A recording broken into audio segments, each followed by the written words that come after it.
Hindi siya manloloko at hindi siya manggagancho.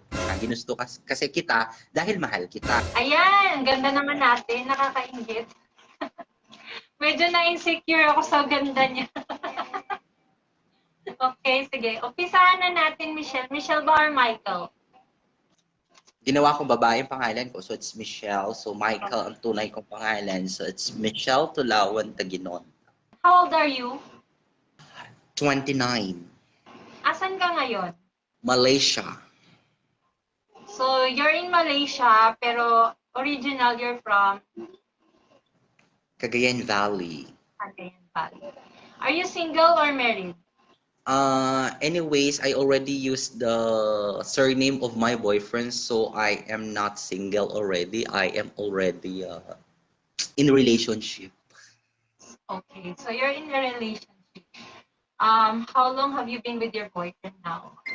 Like, how So many years? we've been for one year and 8 months. 1 year and 8 months. May I ask, what are the qualities that you've seen in your boyfriend?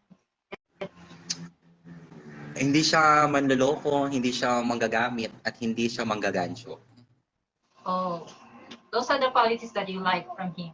What about those qualities that he likes from you? Well, maybe she was been looking at me that mabait daw ako, marunong makisama, may respeto, at higit sa lahat, may takot sa Diyos. That's cute. So, in 1 year and 5 months or 9 months in a relationship, have you been into a quarrel or misunderstandings about the relationship?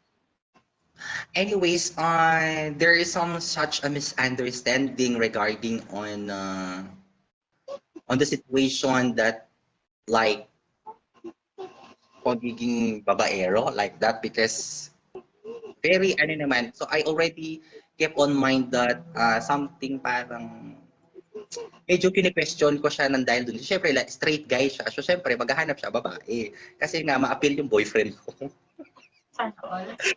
So sometimes, so sometimes sabi niya naman, tinatanong ko siya. Anyway, sabi ko, napagtanto ko na sa sarili ko, sabi ko ng ganun, before natin ipagpatuloy, kung gusto mo pang ipagpatuloy ang relasyon o hindi na, sabihin mo lang sa akin dahil first and foremost, sabi ko ganun sa kanya, bakla ako. So which is walang magi-stay na hindi ko naman nilalahat yung mga lalaki actually.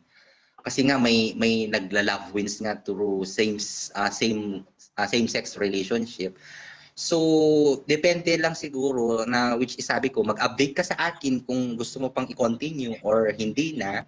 So para alam ko kung ano ang gagawin ko, kung paano ako mag-a-adjust sa sarili ko, sabi ko na gano'n. So ang sabi niya naman, no, hindi ko kailangan ng ano ba 'yan, ng hindi ko kailangan ihinto ang relasyon dahil ginusto ko dahil hindi sa kung hindi dahil sa kung anong meron ka. Ginusto kasi kita dahil mahal kita. Yun ang nararamdaman ko, sabi niya. So that's it. So I do respect the decision behind. So anyways, sometimes on the relationship kasi nangyayaring may pag-aaway. So parang parang pinaka-recipe kasi yun sa relationship. Kasi there is no perfect relationship naman siguro. Hindi nga. That's true Pero naman. ang kailangan lang siguro is pagkakaintindihan. Kung kailangan pang pagkakaintindihan, pag-uusapan, kung kailangan pag-usapan. Pero kung if ever na hindi niyo pa kayang pag-usapan, kung if ever mainit ang pareho kayong mainit sa isa't isa, so kailangan mong mag-go down level doon sa ano niya. So siguro pag humupa yung galit, so saka niyo pag-usapan kung ano dapat pag-uusapan, gano'n. Okay, so parang ilalaylo yung isa muna, saka kayo mag-usap ulit. Pero, ilang taon na yung boyfriend mo or kalibin mo? Well, I'm proud to say she's turning 46 this coming December 18 on Monday. Dumating ba sa point na muntik na kayong maghiwalay dahil sa parang third party or dahil sa choices na mas pipiliin niya siguro yung babae? Yung parang tipo nag-overthink ka over woman tapos ikaw.